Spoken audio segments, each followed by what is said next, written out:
Welcome to Community Corner. It is Thursday. This is where we highlight things and people in the community that you need to know about. That's right. And part of that is our local community artists. So we are joined very pleasurably, gleefully, I like that. happily Pleasurably. by Yonnas. Thank you so much for joining us today. Thank you for having me. Yes, we're happy to. We want people to get to know you, and if they already know a little bit more about you. So tell us, first of all, like who you are. Well, first off, I want to say I thought the Classic Man thing, I thought of myself as a Classic Man. I thought this is a good song. That made sense, huh? I'll start off by saying I am a Classic Man. That's right. I appreciate the classic, but I'm an artist. I've been making music for a long time. I mean, I think I produce, I write, I record. For a long time, I was rapping, and I've been singing pretty consistently for the last 5 or 6 years, and I don't know. I consider myself fairly ambitious. The kind of music I make, I consider sort of a genre of one. It's dream pop for black people, it's alternative music, alternative rock with a heavy emphasis on black liberation. Oh, and inspired primarily by a genre known as dream pop / shoegaze, which is sort of this swirly, spacey guitar rock, just really beautiful guitar tones, and I just try to sing soulfully on top of it. So I definitely I have a lot of questions about all of that. But first I want to know, because you started out with Life Crew when you were like a teenager, right? So tell us a little bit about your journey as a kid to this Classic Man. good question. Come on, Yonnas. Okay.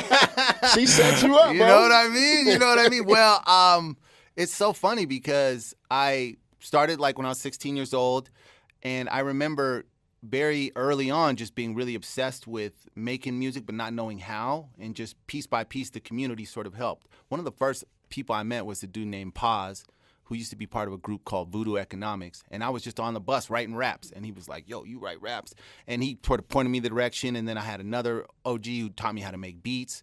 And so when I got my first MPC, I just really started to make beats all the time. I was really close with Life Crew, Decca, and Maine, and was in a group called the Pirate Signal, and we did really well out here for a long time. I would say this was about like 2003 to 2006, or no, later, to like 2010. And eventually we won a lot of Westward Awards and toured a lot, and then I eventually started this group called Black Hearts with a couple artists from Denver. One's named King Fo, the other named Carmen. That was a rap group, and that got a lot of national attention. And then I sort of became very dissolute with music in and of itself. Personal troubles, but also just the nature of what I was doing. I don't know if I was being really true to myself artistically. I was somebody who always had these heavy inspirations outside of the genre of hip-hop, and then was trying to shoehorn it into hip-hop, and by sampling it. And eventually I came to a real crossroads where it was like, I can't rap no more. I don't want to rap, but I wasn't necessarily a singer by trade, but I always thought in melodies. And so actually the song that I brought in today, which I might be leaping ahead, is kind of this. It was just a fundamental crux point that changed in my life. And ever since then, for the past few years, I put out my first album under my own name, Yonnas, and it's called Fabian, and it was where I sort of crystallized this genre idea of dream pop for black people, because I always really loved alternative rock and all this other stuff, but I'm mainly interested in talking to black people and with my music. I'm mainly interested in speaking about the black experience with my music. And I just felt like you really need, because a lot of times if you're black and you operate outside of traditional urban art forms, it would appear that you're trying to speak outside of the traditional consumers of said art form. And first off, I don't think that's necessary. I think people who consume, black people love all genres of art. You know what I mean? This notion that to appeal to black people, you got to do particular things is a talking point, from the ops. So I definitely think that we're not listening to the ops. No, we're not listening to the ops. And I think that that's where I am right now, where I make the music that is truest to myself, and I know who I'm making it for. I love that. This is my introduction to you, so it's really great to hear you, explain who you are, your music, and where you're coming from. You're from here, correct? Mm-hmm. This is like home for you. Yeah. And then you mentioned black liberation, like in music. What does that mean to you? For the people out there listening, what does that mean for you to put that into your music and, in your creative process? I think that's a twofold question. I think politically, it means very specific things. I think it means the decolonization of Africa, and I think it also means reparations for the descendants of enslaved people in America. But artistically, I think it's very much this. I define blackness for me. I become the definer. No, because I am black. So there's a lot of constructs, there's a lot of philosophy, there's a lot of conversation about what it means to be black. And a lot of times that agency is taken from black people. So I think when you talk about artistically, to define blackness artistically, which is what I make this kind of music. Right. And I speak to these kind of people because I make the sauce. I'm not interested in input from people about how sauce should be if they don't make sauce. You see what I'm saying? Talk about it. I know. Let's I'm go. over here like, yeah. This is preaching today. I love that. So with that said, are you welcoming to everyone to consume the product and the music that you do? Okay. That's the thing. I think when the idea, one of the things that's unique to the black experience is the idea of centering black people would inherently come across as othering others. Sure. But that's the nature of, again, the ops. That's not the nature of blackness. The nature of blackness is all color. You know what I mean? We all are birthed from blackness. You know, we're all from it. So the notion somehow that I'm centering people who are perhaps visibly, or let me say it like this. I think the idea that me centering black people would somehow alienate anyone else is their choice. Not mine. Not your intention. Not my intention. That's the part. Yeah. If they consume and they're like, oh, well, this must not be for me. Right. Yes. And anyone out there listening, I want you to know everyone can consume this. Of course. But your experience is your experience. Right. And that's what you're professing. I get that. I love that. I love that. So you're making this music for black people about the black experience, and you're looking outside, like not so worried about like traditional industry standards, right? Like, so then what does success look like for you if it's not along that path? That's a great question. I mean, obviously there's economic interest. Right. Of course, economic liberation is fantastic as well. Yeah. But I think as an artist, we set our aesthetic goals for ourselves. And if we meet them, we have succeeded. I make the exact art I want to make. I don't compromise. It's not approximations. It's not like, oh, when I finally get the bag, I'll make the great piece of art. No, I make the great piece of art now. Right. So I think the most rewarding element of art is to consume your own art and be like, I love this. It enriches, it fulfills me, to be fulfilled. So I think that's one of the things that was part of my dissolution, was the notion that I'd be making this music and inching closer to somebody else's definition of success and still feeling entirely hollow. And when we talk about our heroes, the people that we love, a lot of times they're tragic tales because they're reaching metrics or concerned with metrics that don't feed their souls. Right. You know, and so they are in themselves dissolute. But, you know, when we think of, I mean, like, for instance, I think of three people. I think of Whitney Houston. I think of Michael Jackson. I think of George Michael. These are successful beyond measure, but I also think we kind of consider them tragic figures. You know?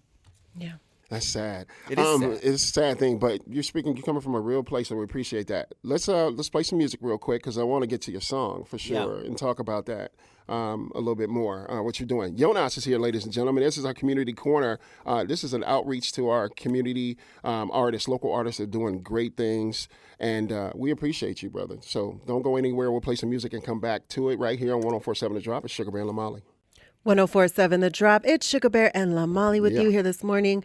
And we are in the middle of Community Corner talking here with Yonnas, local artist. And he's bringing us his dream pop for black people. So we're talking about that, getting into his influences and his artistic standpoint. Thank you again so much for joining us, Yonnas.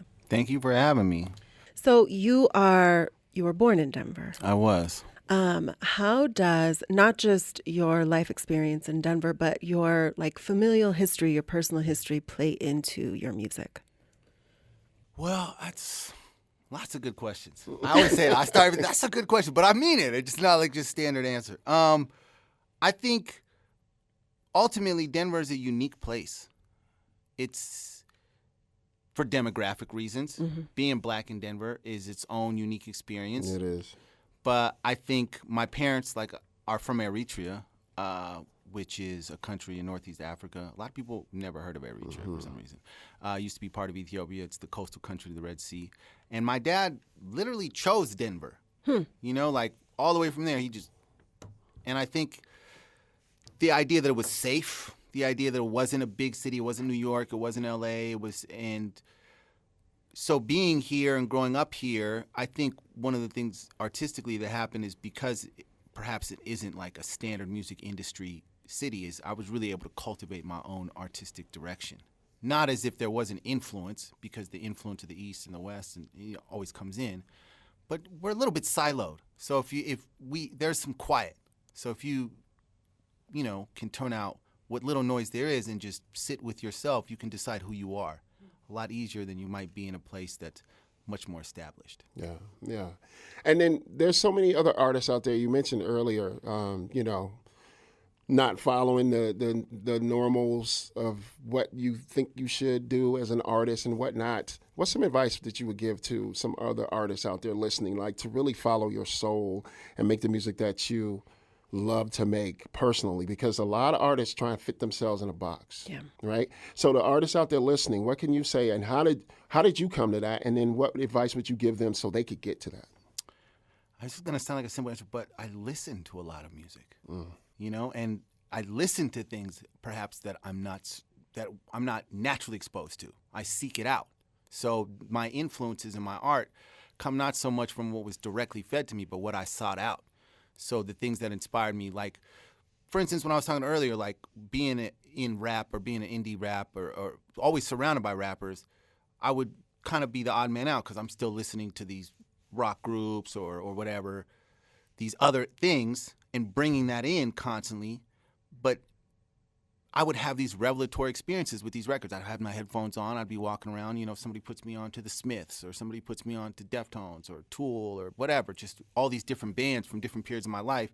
And I still have rap music, but I need stuff that nobody around me is into to discover myself. And I would say part of the thing about the artistic direction that the song that we're going to play emerged from is even when that social element disappeared and there wasn't even that, then I really got to quiet the noise. And I really got to decide, what kind of artist am I? Sans a scene, sans a crew, sans any sort of social element, alone in a bedroom. So I would say spend time alone and listen to a lot of music. So expose yourself. Expose yourself to different things. So and get the stuff that touches you. Have those moments, and you're like, this is me. This is it. Yeah, I get that. Well, I think too, your strength is also how you expose yourself in your music. You make very vulnerable music, and what I love about artists who can do that is that it allows the listener to also be vulnerable. So that's not really a question, but I guess thank you for that. I appreciate it. She said expose yourself. I know. I didn't know. And she opened the cup. What you talk about? Anyway. I appreciate that. Thank you. Yeah. But yeah. So you were telling us that you have a show coming up and you got some stuff going on. So talk a little bit about how people can find you out there in the real world. So first, you can find me on my website, mynameisYonnas.com. My Instagram is the same thing, my name is Yonnas, all those things. But I have a show January 3rd opening up for this goth band called Plague Gardens. And that's what I mean. Like, they're friends of mine, but also it's like, I love goth music, and the opportunity to open up for a legitimate goth band, like not some hybrid or off-brand. You know what I mean? This is like true, real deal goth. Yeah. And they're like, yeah, we want you to open up for us. It's like such a blessing. Yeah. And so that's January 3rd at this place called HQ on South Broadway. I'm really excited for it. Yeah. And I'm just gonna be me. I'm not gonna do nothing different. Yeah, do your thing. Yeah. But it's a blessing and an honor, and the tickets are $10. Yeah. And it's their album release party. It's gonna be fun. Pull up, right? Yonnas, spell that for the people who are listening, and they're like, "How do you spell that?" Just so Yonnas is spelled Yonnas. Okay. So all those sites, my name is Yonnas. On social, just the same. Yeah. Yeah. Okay. All right. So let's talk about it. Introduce this song, man. What is this song? What are we about to hear? This song is called "Forget," and it's actually I wrote this and recorded this 8 years ago. Wow. And it was that moment I was talking about. I was in LA. I was in my bedroom, and I was in that state of dissolution. I didn't know what was next. I just knew to make these songs. And I remember like my entire life was falling apart, but I just kept coming home to work on this song. And particular time after I'd finished part of the vocals, sitting there, even though the world was crumbling all around me, I was like, I'm in the right place at the right time, doing the exact thing I'm supposed to be doing. Music has a way of doing that. Yeah, I was even though all this bad stuff was happening. All this stuff, yeah. And this song, I would say, is like the centerpiece of who I am now. Like, this is a revelatory moment. And I sat on it for so long. And I was like, and then actually the idea of coming on this show and being invited, I was like, why don't I just finish this, get it mixed and mastered, and put it out? So honestly, I got to thank you guys. I don't know if I would have put it out. The universe has a weird way of doing that things, right? Mm-hmm. Okay, we're excited about it, man. Thank you for being here. Thank you for having me. You spent a lot of knowledge here. Make sure one more time how they can get a hold of you and find you. My name is Yonnas, YONNAS.com. Mm-hmm. So that phrase, my name is Yonnas, my name is YONNAS.com. Same on Instagram, same on TikTok, same on Twitter. Nice. Yep. And when you go to Africa, you got to come back. Yeah, I'm going to Eritrea in, what is today, the 5th? 11 days. Nice. Hey, wow. We want to hear about that. I really want to hear about that. I would love to come back and talk. I want to talk about it. Yeah. All right. I want to talk about it. Community Corner, Yonnas, thank you so much. All right, introduce your song, man. Let's go. This song is called Forget, and sometimes I worry it's the best song I ever made in my life So far. so far. Yeah, there's more coming. Yonnas right here on Sugar Bear and Lamali Community Corner. Again, thank you, brother. Thank you for having me.